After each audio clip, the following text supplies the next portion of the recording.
शनिवार केन्दुझर राष्ट्र सेविका समिति पक्षर विजया दशमी उत्सव पालित हो जाइए। अवसर में केन्दुझर सहरर कालीपड़िया निकटर राष्ट्र सेविका समितिर सेविका माने एक विशाल पथ संचालन में गौरीक पताका एवं घोष सहित बाहरी सहर परिक्रमा कर ऑडिटोरियम ठारे पहुंची।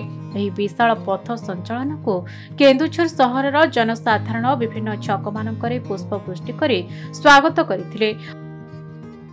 यहाँ राष्ट्र सेविका समिति गोटे कार्यक्रम वर्ष 6टी कार्यक्रम पालन हुए से विजया दशमी गोटे कार्यक्रम अच्छी ये आम प्रति वर्ष पथ संचालन करूँ। एथर से पथ संचालन करूँ जहाँफल कि आम डॉक्टर जी शतवार्षिकी पालन अवसर में आम 800 संख्यार सब सेविका भौणी मानक एकाठी करूँ। पथ संचालन पर ऑडिटोरियम रे अनेक मान्यगण्य व्यक्ति भारत माता फोटोचित्र में पुष्पमाल्य अर्पण करने सहित प्रदीप प्रज्वलन करथिले।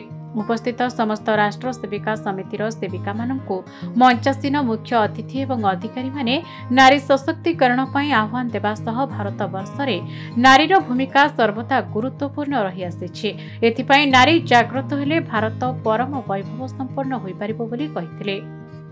यार लक्ष्य वर्तमान जुगरे नारीर केमिति माने से आगु जीवे नारी केमिति सबु क्षेत्र रे माने सी प्राधान्य आ नारीर तार सशक्तिकरण नारीर सशक्तिकरण केमिति माने समाज को आगु केमिति नब आ वर्तमान आम जदि संस्कार भारत कहूँ कि आज गोटे संस्कार राष्ट्र कहूँ कि आज आम हिंदू राष्ट्र जो गठन होची आम नारीर मान भूमिका केमिति रहिबो। आज यही सेविका समिति आम जो राष्ट्रीय सेविका समिति तार सब वर्ष विजया दशमी दिन पालन हुए। आज सेमिति आम केन्दुझर जिले में आज सब भौणी मान नहीं विजया दशमी पालन कर।